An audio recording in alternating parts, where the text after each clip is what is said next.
After a handful of underwhelming relationships and dozens of disappointing first dates, Andrea Vorlacek recently called off the search for a husband. The 29-year-old always thought she'd have found her life partner by now. Instead, she's house hunting solo and considering having kids on her own. "I'm financially self-sufficient enough to do these things myself," said Vorlacek, a Boston-based accountant.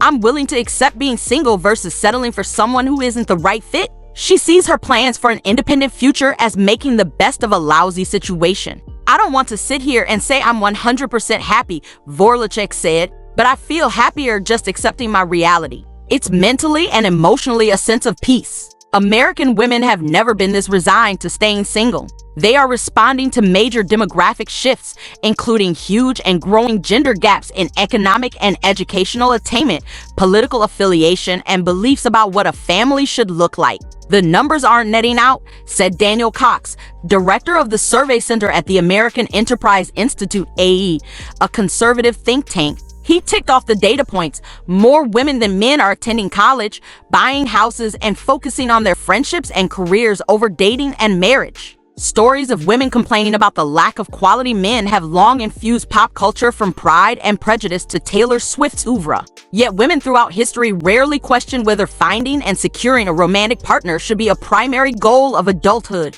This seems to be changing. Over half of single women said they believed they were happier than their married counterparts in a 2024 AE survey of 5,837 adults. Just over a third of surveyed single men said the same. A 2022 Pew survey of single adults showed only 34% of single women were looking for romance, compared with 54% of single men, down from 38% and 61% in 2019. Men were also more likely than women to say they were worried that nobody would want to date them. A rise in earning power and a decline in the social stigma for being single has allowed more women to be choosy. They would rather be alone than with a man who holds them back, Cox said. For young women especially, who tout their boy sober and off the market status on TikTok and other social media, the focus has shifted towards self-improvement, friendship, and the ability to find happiness on their own. Surveys show a decline in teenage relationships, and Gen Z is having less sex than previous generations,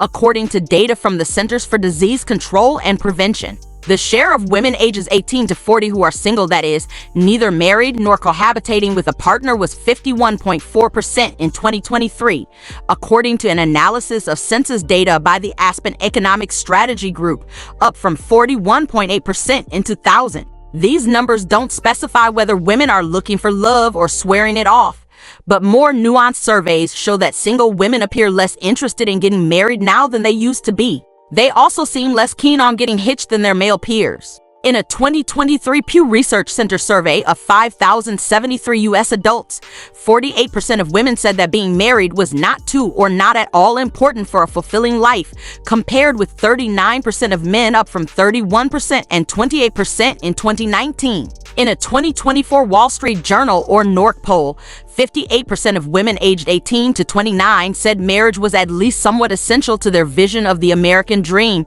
compared with 66% of men. Marriage rates for both men and women are in decline, in part owing to less pressure to pair off and higher expectations for a would-be match. Dating apps make people feel like there might always be a better option, said Melissa Kearney, an economist at the University of Maryland. They view looking for a marriage partner the same way that you view looking for a job candidate, but men seem more satisfied with their options than women. A 2023 AE survey of college-educated women found that half blamed their singlehood largely on an inability to find someone who meets their expectations. Less than a quarter of single men said the same. To the extent that some women are staying single because this is what they want, that's great, said Kearney. But we have to take seriously the likelihood that many are doing it as a plan B because they're not finding what they're looking for, and that should make us concerned. Last year, Michelle Kirsch told her 3 adult daughters she wanted them to have boyfriends by Christmas. She had a dream. She had told them that each of them was standing in front of the lit-up tree next to a hunk who liked to ski and went to a good school.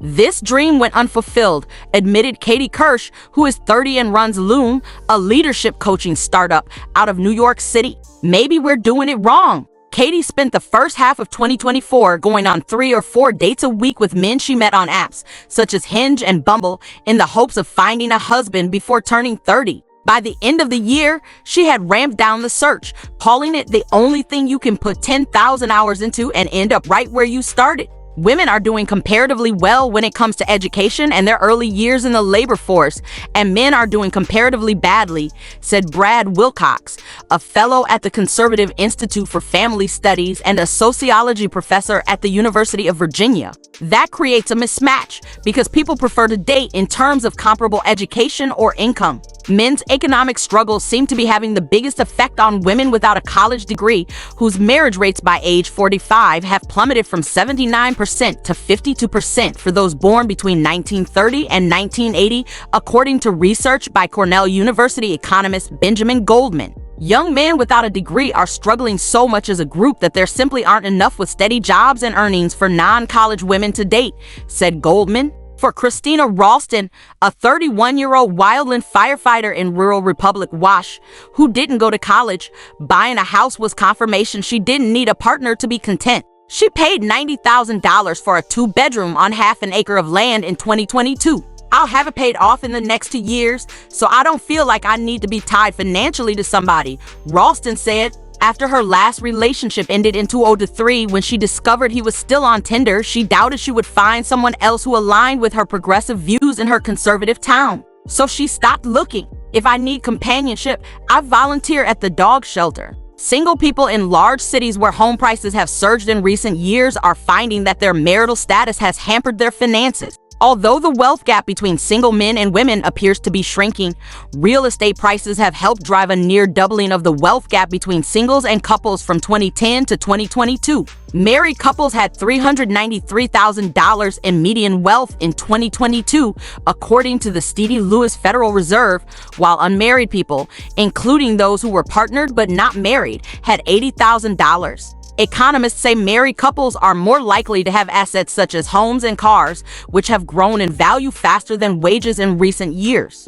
For Alicia Jones, not having anyone else to financially depend on or split rent with is the worst part of being single. Especially with the threat of layoffs, it's much more stressful being a single person, said Jones, who is 38 and works in communications for a real estate company in Washington, D.C. Jones, who identifies as politically moderate, thinks couples with kids should split household and childcare responsibilities equally. She was surprised by just how few of the men she has encountered in D.C. share this view. Either they held traditional ideas about marriage or were extremely crunchy liberal and wanted to live in a van and drive across the country. Before she pulled back from dating last year, Jones tried her luck at a singles event. She left with 3 numbers, all belonging to women who became friends, whom she now meets for drinks or dinner multiple times a month. The men at the event, the 4 women agreed, seemed more interested in the brewery's board games than in the people in the room, so they spent the night getting to know one another instead. A growing political divide between men and women has compounded the challenges of finding love. Around 39% of women ages 18 to 29 identified as liberal in 2024, according to Gallup, compared with 25% of their male peers. This gap has more than tripled in a decade. 32% of women and 28% of men called themselves liberal in 2014. These differences aren't merely about preferences or votes, explains University of Denver psychology professor Galena Rhodes, who researches romantic relationships. Rather, politics have become an expression of one's core values about everything from economic inequality to bodily autonomy. They are reflective of people's worldviews, said Rhodes. The latest presidential election and the first months of the Trump administration have intensified this ideological rift. Rachel Gossetti, a 33-year-old real estate agent in Savannah, Gabble, says she broke up with her boyfriend, with whom she shares a 5-year-old son, over a year ago because she was tired of doing most of the child care, cooking, and scheduling while also earning almost double her boyfriend's salary. She has yet to date anyone else, in part because she worries about living in a red state with a 6-week abortion ban. I have a child that I can't leave behind to drive to Virginia if I had a pregnancy scare, and I definitely can't afford another child as a single mom, she said. Her last long-term relationship ended 2 years ago over conflicting views of their shared future. He wanted the white picket fence and me at home with the kids, Jones said. This despite the fact that her salary was nearly 50% higher than his. Many of the men Katie met, she said, either seemed turned off by her ambition or weren't career-oriented enough for her. She felt discouraged by just how many of her male friends similarly said they expect their future wives to prioritize their families over their jobs. Yet Katie's luck may be changing. She recently started dating a man she was set up with who seems both interested in starting a family and supportive of her career. She admitted she was wary at first. "I thought it was too good to be true." The challenges of finding a romantic partner have been made more complicated by a growing divide in education and career prospects between men and women. In 2024, 47% of American women ages 25-34 had a bachelor's degree, according to Pew, compared with 37% of men. A bachelor's degree increases net lifetime earnings by an estimated $1 million,